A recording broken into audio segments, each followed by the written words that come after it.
Welcome to Five on the Floor, a Miami Heat and NBA podcast from Ethan Skolnick with Alphonse Sidney, aka Alf954. Brought to you by the 5 Reasons Sports Network.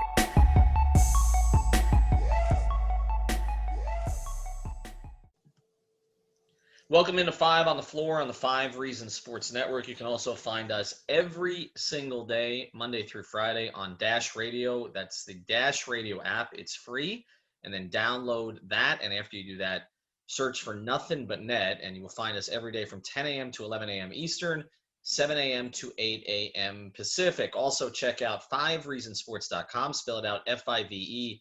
reasonsports.com for all of our free content. We do not have a paywall. We cover all of the South Florida teams. You can also find our YouTube channel and our merchandise there. And we now have 12 different Miami Heat shirts for you to choose from. If you use the code FLOORPASS, that's FLOORPASS, you'll get 10% off your entire order. Also, check out all of the great sponsors of the 5 Reasons Sports Network. All of them are local here in South Florida. All of them are Miami sports fans, and all of them have been really supportive of us. So please support them. One of them is the Gonzalez and Tybor Law Firm. You can find them at bankruptcyisgoodforyou.com. That's bankruptcyisgoodforyou.com. A recent report showed that over 45% of people use their stimulus checks to repay debt. This is money that could have and should have gone to cover living expenses. Even before the pandemic, household debt in this country, especially credit card debt, was going up and was hurting families and small businesses. Nobody likes to consider bankruptcy as an option for dealing with your debt, but bankruptcy is actually one of the few laws that exist to actually help consumers. So before you make another debt payment that you cannot afford, or do something drastic like empty out your 401k or borrow money from friends and family, why don't you talk to a professional about your options? Contact Gonzalez and Tybor. That's bankruptcyisgoodforyou.com. The phone number is 954-378-8184, 954-378-8184. An attorney will answer your call. Consultations are always free. Can be done by telephone or video conference. Again, don't hesitate. Got any issues with debt? 954-378-8184. And now, today's episode. All right, Ethan Skolnick back on 5 on the Floor. We've got a split squad today. This is our floor plan. It's a little bit like a spring training game where we send half the squad one place. Half the squad goes to Jupiter, the other half goes to Melbourne. So we've got Alphonse Sidney hosting the post-game stream tonight, as he's been doing. He's been racking up ridiculous numbers over there. I'm hosting this. He's got Alex Toledo and others over there, including the debut of Tiffany Meeks. So make sure you check that out on our YouTube channel. I've got Greg Sylvander and Brady Hawk, who was prescient today. He called Duncan Robinson making 6 threes. I don't think any of us were prescient on the pregame show because we all thought that the Heat would close this thing out. They did not today. Lost in overtime. It's now 3-1. They lost even though Giannis got hurt while he was playing extremely well early in the game. He hurt his ankle again.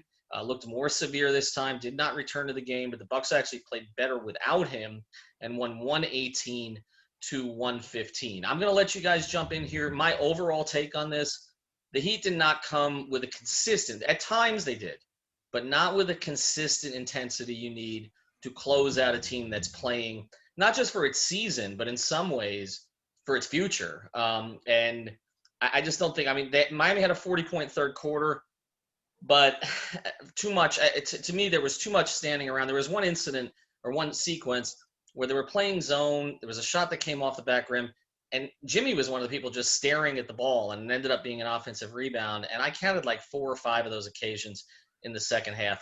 To me, Greg, just not enough intensity today.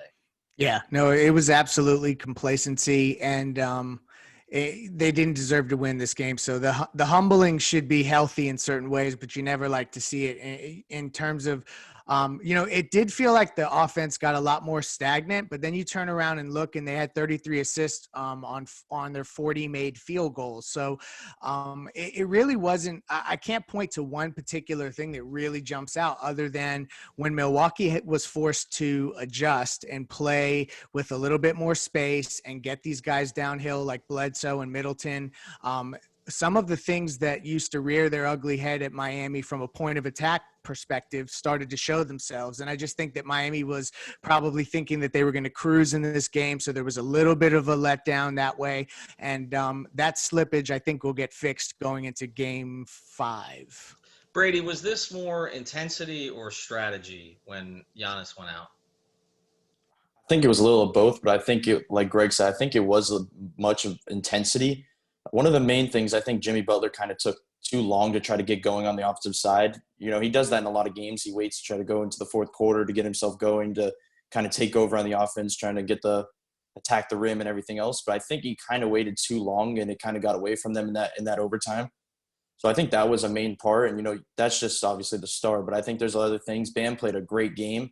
One of the major things I think was the bench unit. I think they scored 14 points in the whole game as the bench did, and most of those points came from Tyler Herro at the end of the fourth quarter and everything in overtime. So I think that played a big part, because we talked about that Miami's bench is what sets them apart from everybody else. When everybody else's benches enter, Miami's bench is it's just as good of a lineup scoring wise usually. So I think that was the biggest part, looking at just nobody else really stepped up on the offensive side. Well, okay, and I'm with you on that. And look, this is the first time in the playoffs. You know, obviously we've had high praise for Eric Spolestra, but to me, I've got to be objective all the time about this. This was not his best game. There were some things in this game that were a little odd. In addition to obviously the team coming in not playing with the intensity it needed, which, you know, obviously he'll take some responsibility for.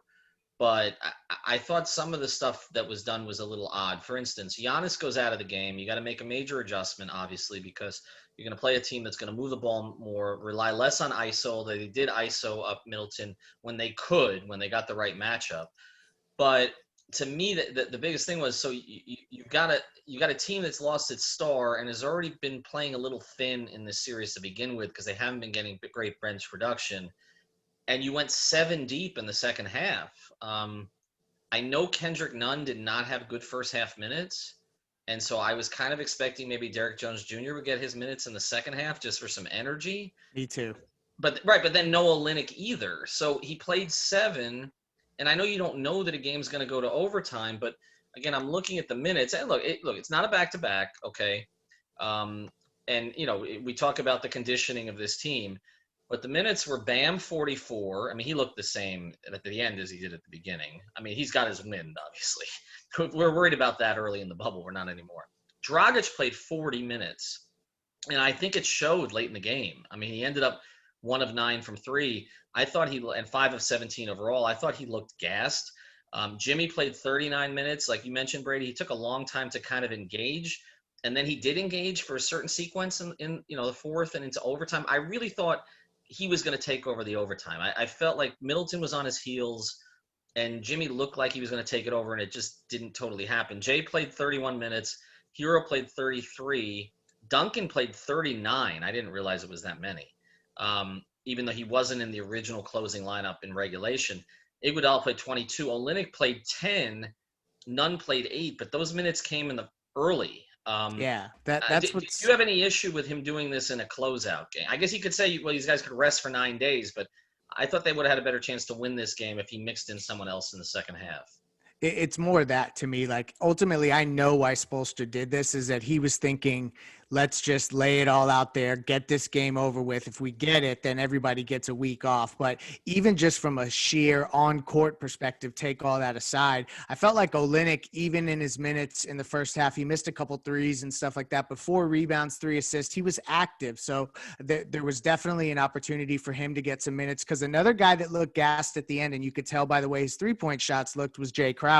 And they're really relying on him to do so much defensively as well, that I felt like Olynyk could have, and Derrick Jones Jr. to a lesser extent, could have helped to have these guys a bit fresher, because now you got to turn around and play in another day. You know, there's only a day off. So now you're going to see the implications of some of that overtime, heavy minute stuff in the next game. And you just hope that now they'll approach it with a little more tenacity and get it done. I'll say this too, and then Brady can jump in here. By the way, we've got Alex is on the Zoom calls right now, and he just quoted Spolestra, who said they really deserve to win this game, which is kind of a version of "we got what we deserved," which is this quote I thought Spolestra was going to use today. But they played harder. They played harder than Miami did. I don't think there's any question. And Chris Middleton, I've made some jokes. I think Chris Middleton's a very good player. Okay, I call him swingman Mo Williams because I don't think he's a true number 2 on a championship team. But he took over today when he had to. He was 0 of 6 in the fourth. But then he got his second wind in the overtime. I thought Jimmy did a great job on him. Others not so much. I didn't really love. Let's go through some of the sequences, guys, before we go big picture again. Some of the things that happened at the end of this game before we put it to bed. The Middleton shot in overtime that basically sealed this thing. Was that a switch? Because I got to rewatch it. Why was Herro on Middleton in that circumstance? And then Crowder's double, which Jeff Van Gundy mentioned, but it was really late and kind of not a typical Jay Crowder double team closeout where we've seen him be so aggressive. Yeah, I'm not entirely sure about that. The Middleton shot, I think it was a pick, and then Herro had to switch. That's what I'm pretty sure. But Middleton kind of seemed like he was searching for that 3 that whole possession. He kind of seemed like he wanted to put it away right there and not give Miami a chance, especially with how he's been shooting the whole night. So I think that's part of it. And the other play with the Crowder double team, I noticed that as well. I think that it could have been a good double team because it almost worked, but I think that it was late, like you mentioned. Jay Crowder just came in here, by the way. I'm going to read some of these quotes as they come in from Alex, and he's going to share these on the stream too. Jay Crowder said, "We didn't play with the same intensity we had in previous games. We got to come out with a different mindset, different mentality starting game 5 and play with that mentality for the entire 48 minutes. It's that simple." I thought he did at some times. I thought Bam did. I don't think anybody else did. I'm just looking. I mean, I know Duncan had the 6 threes. It's not intensity you're looking for from him. I just didn't think generally they came out with it. And it really is Jimmy that sort of sets the tone with that. And he wasn't all there in this game. Jimmy and Goran. Jimmy and Goran. Those are the 2 guys that they're going to they're going to rely on them to set the tone. And although they picked their spots, it wasn't when you see Jimmy Butler only having 6 free throws like that. That's just a clear indication that he did not get as involved as you'd like. And while we're talking about like certain plays in the game, I look at Bam play when there was a loose ball and there was 4 guys on the floor on the Bucks, and he kind of dove on the floor and it ended up being a tip ball, and he ended up getting it. I think that play right there just defines Bam Adebayo. You look at him as you talk about the intensity. He brings intensity every single play. So that's what I kind of took away from just that game with the intensity that you talk about. Bam kind of stood out as the guy because I kind of talked about before the game that Jimmy, it's going to be interesting kind of see how Jimmy reacts to a game that he's up 3-0. If he's going to kind of take initiative of just kind of closing this out right now. And it kind of seemed like he didn't really do that all the way through. You know what's interesting about that, Brady? I do think we've kind of mischaracterized this at times. I think, Bam is the steady compass in terms of that energy. Jimmy can be a little bit more up and down. And I again, not to psychoanalyze here, but I feel like Jimmy embraces the underdog role more.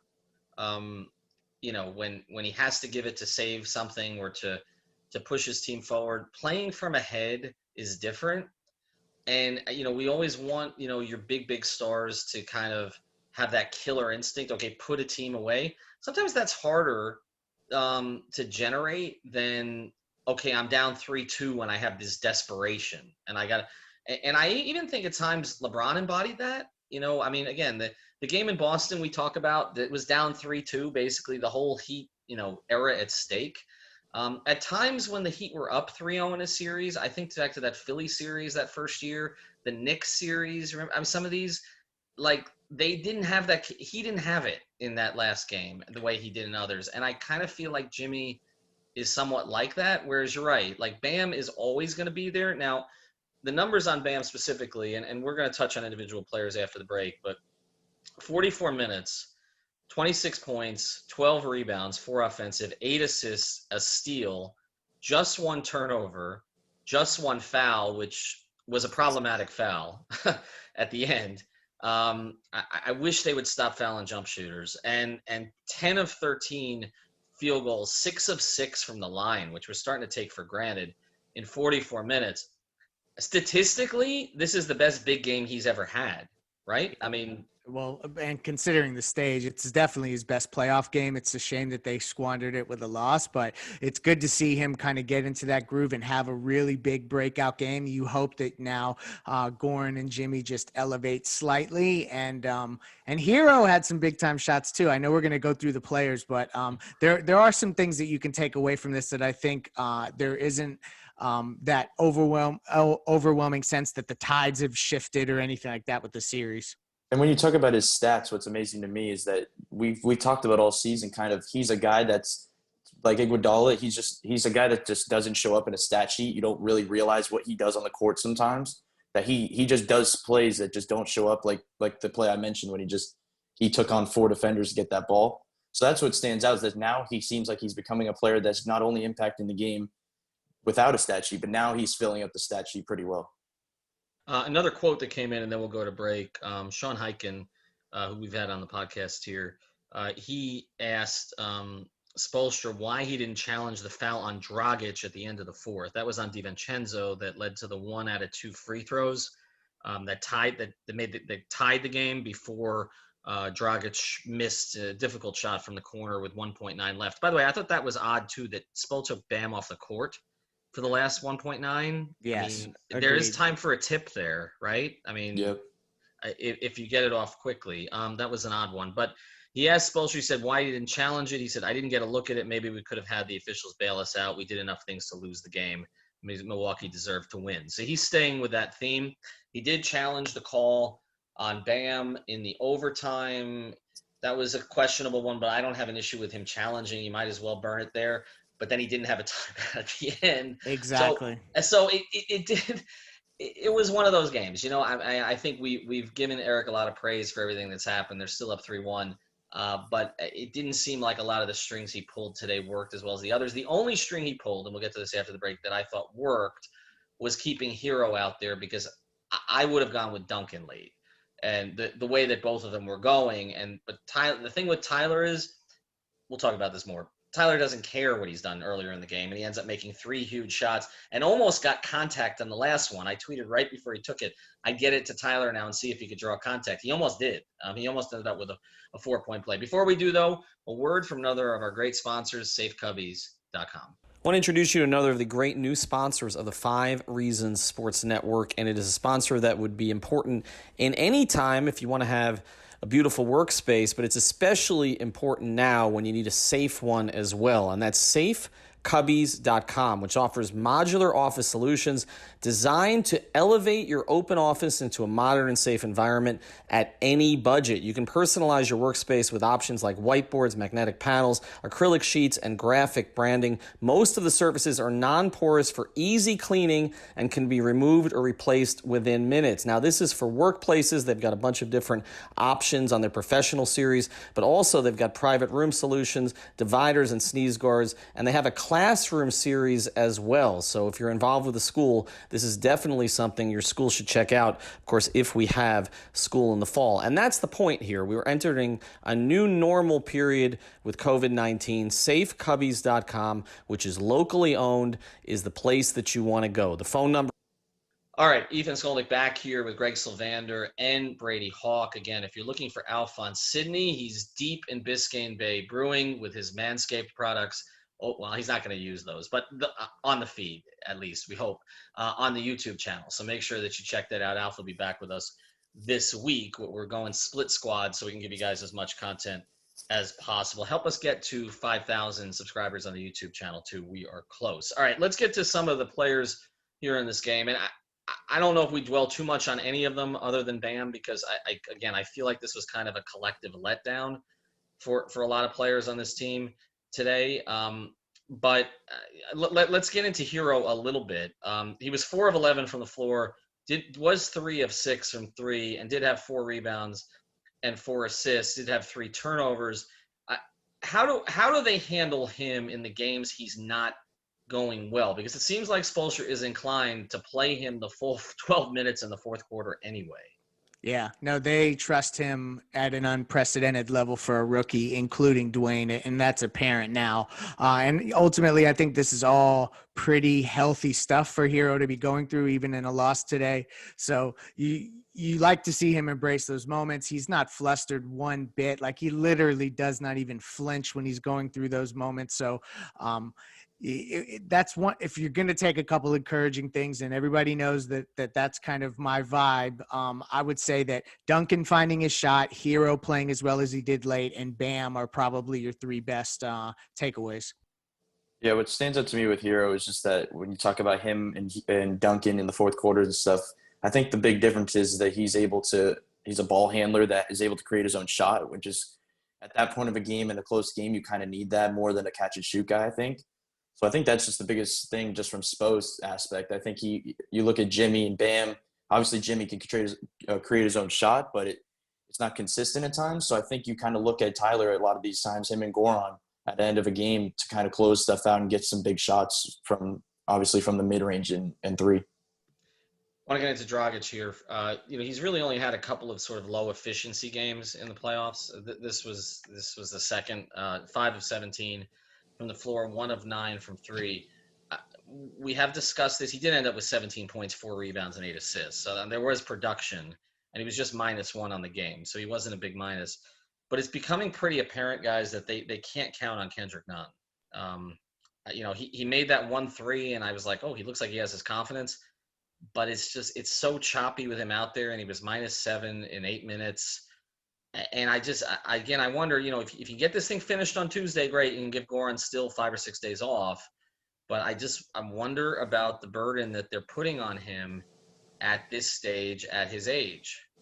Yeah, no, I think it's a valid concern because Kendrick Nunn is borderline unplayable. I mean, maybe you can spell guys for a few minutes here or there. So now, you know what? Like, this also becomes a Jimmy thing, because as much as Goran is facilitating and being relied on to do that, they're going to need Jimmy to do it even more. And so that's just another thing as they turn around quickly, 40-minute games. To see how they kind of respond to the game 5 when you don't know if you can rely on getting much from Nunn or any of the other guards. And we talk about Nunn, like his scoring aspect, but what stood out to me is just kind of when he's on the court, the spacing on offense is just not good. He when he's penetrating the way he did earlier in the season, it was working, but now it kind of seems like he's just in the way when he drives. He kind of does like a bit of a dump off pass a bunch of times. That's kind of his go-to whenever he can't get a layup or something, and it kind of just jumbles up the paint area.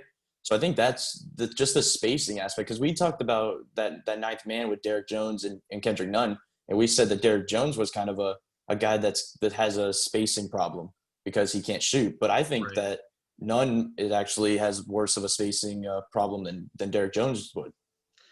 Yeah, I think you're right. I mean, considering the fact, too, that Derek did make the 2 threes last time, I was surprised Derek didn't get any run today. I was surprised, even for a 5-minute change of pace. I mean, you don't have Chris Silva, who during the early parts of the season was kind of that energy injection. Like, if the team was lethargic, like Spolestra would throw him in just to break shit for 5 minutes. Derek is not that, but he does give them that vertical spacing. He does give that energy. When they get a dunk, they get enthused. I mean, it's not quite like it is when you're doing it in American Airlines Arena. It's a little surprised, especially when you're not playing Nunn or Olynyk in the second half. Yeah. Because the other thing with DJJ is if you get him in there with the right mix, you can then switch literally everything, and you don't have to worry about having a guy isolated like a Middleton on a Hero or a Middleton on a Goran or something like that. So I was surprised that he didn't at least give it a little bit more of a shot, because at that point, like, you're kind of, the well is dry at the end of the bench. So I would expect that would be something that we would see corrected in Game 5 from a coaching perspective. Yeah, and I thought they'd give him more run heading into we don't know where they're playing, Boston or Toronto, but I think he could be a big impact in against either one of those teams. I don't want to get ahead of ourselves, but both of those teams, like I talked about before, I think that he can guard a Fred VanVleet at times. He can guard a Jaylen Brown at times. I think just his ability to guard so many positions that they could utilize him in that series even more than they can now, even though. But why wouldn't he have used him? That's my question, Brady. That's what I don't understand. They obviously were having difficulty with Middleton today, right? I mean, they slowed him in the fourth, but I kind of felt like Middleton slowed himself because he was exhausted. He only played 40 minutes once the whole year. And they just were not having any luck with him. Jay wasn't having a lot of luck with him. I mean, nobody really was. I don't know why you wouldn't look at Derek Jones Jr. for a couple of minutes if you were not playing anybody else. I think it does get back to what you're saying, Greg, that it was like Eric was kind of like, let's just close this out with my core 7 today and try to get this over with, and then we'll regroup for the next series. And I remember Doc Rivers doing that with Boston against the Big Three. I think like he only played like 6.5 guys, like a lot of that last series against the Heat. But eventually it was like you got to the end and you had Rondo at 43 minutes and you had Pierce at 42, and you feel it. And I understand this is a well-conditioned team, but it's also strange circumstances. You've been playing every other day now for a month, with the exception of that 1 week that you have, but 6 weeks really you've been doing this for. And I don't know. I would have mixed in somebody else. And I'm not usually that guy, but I would have mixed in somebody else. I think when you look back against all the times that they played Milwaukee during the season, Derek Jones Jr., most of his minutes came when Giannis was on the floor. So I don't know if they liked his double teaming and how he was kind of a disruptor on how many they would double team him so many times. So that may have something to play in that. Obviously Giannis was out, so they didn't like their matchup as much. But it doesn't make sense because I feel like he could have been a guy that could have guarded Middleton, especially with the way he was playing. All right, we're going to get to a little bit more look forward now to game 5 and kind of where the Heat go from here, particularly if Giannis is not playing. Before we do, want to tell you about another great sponsor of the 5 Reasons Sports Network, and that's Lessons Via Leaders. This is a weekly podcast show where they interview a new entrepreneur, founder, or thought leader each week. Many of their guests are local leaders here in South Florida that build huge businesses and fostered large communities and movements. Each show features a new guest that shares with the audience valuable lessons and learnings that they've amassed over the course of their careers. I went on as a guest with Will Weintraub. I had a great time because he's incredibly prepared and he makes you think. And it's really a great podcast. It's one of the ones I wish we had in our network. So find them on Apple Podcasts, Spotify, and anywhere else you can listen to podcasts. They also have a video version of each episode that they post on YouTube. So again, it's the Lessons Via Leaders podcast. All right, let's get to where they go from here because, I mean, they're going to try to put this behind them. They're going to have a practice tomorrow. I don't think they worked much yesterday because they weren't available. And I don't expect Giannis to be out there. Obviously, that's going to be a storyline, and now we're kind of getting off the weekend, so all the ESPN shows start. Will Giannis gut it out for his team? Will he put himself at more risk like Kevin Durant did? And we know what happened there with Golden State. I'll start here where you guys saw the way you guys saw it happen. Do you expect Giannis to play in Game 5? I would probably say it's 50-50. I feel like Giannis is going to want to play, but I think if they're really going to put his future first, that he probably would sit out, particularly with the success Milwaukee saw in the second half. And so, I mean, there's a part of me that thinks that he's going to individually want to be out there and push through, but the ankle's just not going to be in the right shape to play because it's just too quick of a turnaround. I think it comes down to how it feels tomorrow because that's just you got to give it 24 hours, I feel like. But the way he kind of walked off the court after that free throw, it was a little bit of a good sign because he was walking on it pretty good. As when he first got up, it was kind of stiff, but then he started walking pretty normally after it. So I think we're just going to kind of figure it out what it is tomorrow. But as of right now, I think that there's a possibility that he plays for sure on Tuesday. Well, but this is all about narratives too, right? And he's going to hear it either way, and he's going to want to play. And then you get in this really tricky situation where it's, the Bucks, you don't want to push him to play certainly because you don't want to be responsible for him getting hurt. And this is still your franchise player under contract for another season after this, right? But beyond that, you also, you don't want to I don't know. You don't want to let him make his own decision. It's going to be a bad decision for him personally. But you also don't want to hold him back and then have frustration from him that he wasn't allowed to play in this game. And so as a result, he's hearing it from the media and he lets his teammates down. Bud's in a tough spot. Like, I'm not saying he didn't want to win this game and extend this, but this puts him in a difficult spot. If he does not play, what can the Heat do with a day to prepare? Because they all expected Giannis to play. I talked to people inside the Heat organization. They're like, he's playing. He's playing. He's going to work out before the game. He's going to play. Now I think there's a legitimate shot he does not play. So what do you do with a day to prepare now when you know what they are, that their ball's going to move more, they're going to play through Bledsoe and Middleton for the most part? How do you adjust to this differently, Greg? Couple things. One, you know that Middleton and Bledsoe are going to be the main two initiators. Brook Lopez is a scorer, but I think really Middleton and to a lesser extent Bledsoe are the guys you hone in on. So you can just approach the game differently from a matchup perspective right off the bat because you know who you're up against. And then the other key thing is that the effort level, and this really ties back to that max effort stuff that I think we're going to hear from a lot of the players as like broken records until the next game is Cooper Moorhead tweeted that points off turnovers in game 1, 28, game 2, 22, game 3, 14, game 4, 11. It just shows that there were moments where there were either mistakes or they didn't capitalize on opportunities because they weren't to the right spots just yet. So those are the things that they need to just hone in on. And I think that they'll clean that up and get this one, the gentleman's sweep, Heat in 5.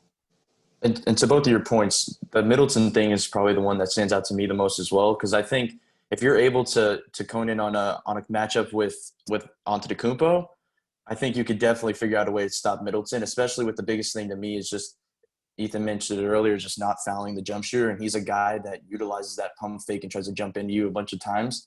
So if you just kind of just guard him not as aggressive, I think that's just the biggest thing. And it's the other thing about the turnovers, I think that may have to play into Giannis not playing today because he's a guy that gets a lot of turnovers because obviously he's a big part of their offense that's aggressive driving and everything, especially against this Heat team who just disrupts them. So I think that's an interesting point, but I think that has a lot to do with Giannis not playing. Yeah, and I think you're right in the sense that, look, they can load up on Giannis. I mean, look, he's a great player, and I don't want anybody to jump to a conclusion here.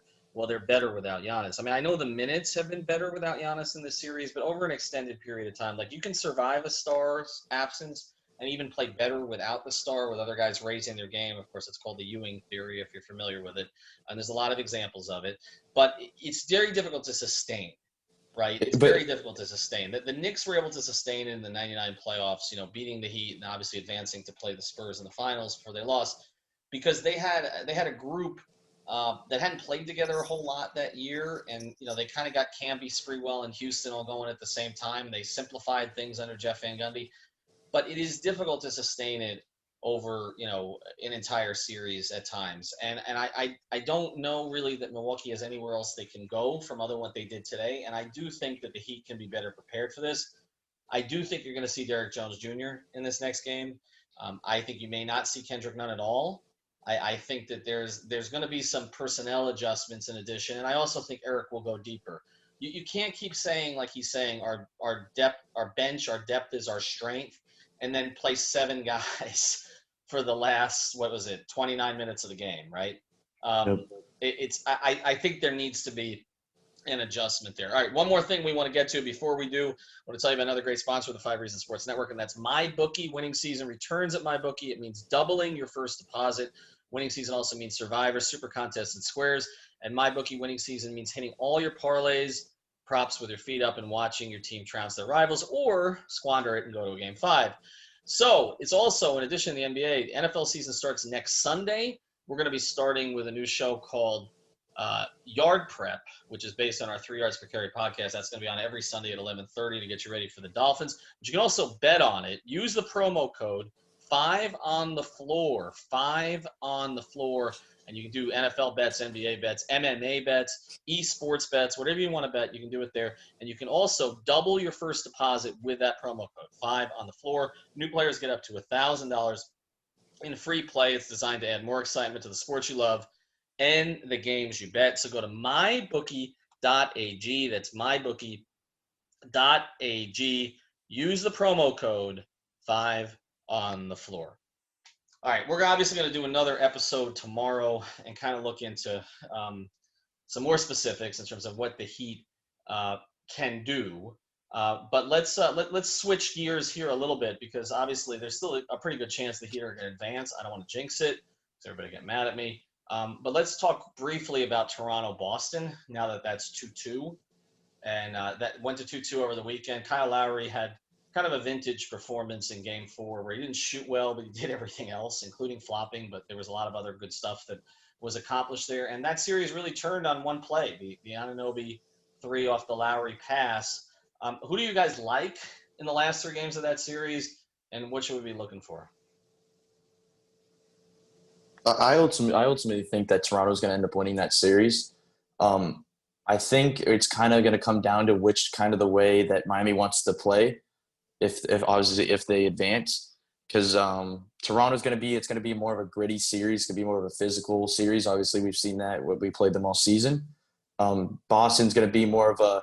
I think there's more of a chance of Miami kind of catching them off guard against Boston sometimes, because if sometimes when they're just not on, that's kind of it. They don't have nothing else when they're just not hitting their shots.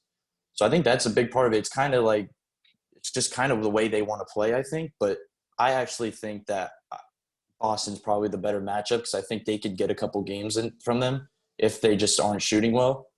So that's kind of where I stand. Yeah, I think Boston's going to probably win the series, and ultimately that's not the matchup that I like best for the Heat. I think that there's elements of the Toronto matchup, despite there's some challenges there with the guards, and obviously OG on Jimmy doesn't sound like a great fun time for Jimmy for 6 or 7 games. But when I look at the wings for Boston, as well as the Kemba and just some of the defensive stuff they can do, and when you see what Milwaukee did today and the way that they sized down and the trouble that it presented for Miami, I think that Boston can do a lot of those things with even better talent out there. And make no mistake, Toronto has the horses to do it as well. But ultimately, I like the Toronto matchup better. I think the regular season showed a little bit of that too. But I'm expecting Boston to advance. Yeah, I think Boston advances, but there is a toughness to that Toronto team, and I'm just wondering if they get into a Game 7 situation, and with everything that Lowry and that group and Van Vliet and others were through last year, and Tatum may have another. He's had some clunkers in the bubble, not all of them. I mean, he's had some really strong games too, but he's had some clunkers, and I just wonder in that sequence, in that circumstance, if maybe you get one in a Game 7. So I'm starting to lean towards Toronto, and I do think that's a better matchup for Miami. But also, we saw today that why that matchup can be problematic because Toronto spreads it out. I mean, Siakam finally had a strong game, but he's not been their leading presence in the bubble offensively. It's been mostly Van Vliet or Lowry, or at times Ibaka's gotten involved, others have gotten involved. It hasn't always been Siakam. They spread it out a little bit more. I do feel like with Boston that there will be an effort to sort of hone in on Tatum and Walker specifically. Jaylen Brown gets what he gets. He's gone off against the Heat this year in part because they've employed that strategy. But I kind of feel, I don't know, I feel like that maybe in some ways easier to prepare for where we've seen the Heat go now. But we'll see. First, I got to close out this series. I'm going to end here with a quote from Jimmy Butler. Alex was on the calls. Again, check out the YouTube feed. Jimmy Butler, we didn't deserve to win that game. We didn't play our type of basketball. And he also said, I got one more here from Alex. He said, we did what I always say we can't do, get comfortable. And I feel to a certain degree, Jimmy did today too. And he's including himself. But to me, the only guy he wasn't comfortable today was Bam. The rest of them, it was not closeout effort. On the road, at home, in a bubble, it wasn't closeout effort against a team that's still pretty good, even without its star, and played pretty well without its star this year, and against the Heat specifically in this series. All right, Brady Hawk, follow him at Brady Hawk 305. Greg Sylvander, Ethan J. Skolnick. If you want to hear more, I don't know, I think probably I'm guessing there'll be a little more passion on the other one. We tried to give you a little bit more analysis on this one. You can check out the YouTube feed at any point. That'll be up overnight. We'll be back tomorrow.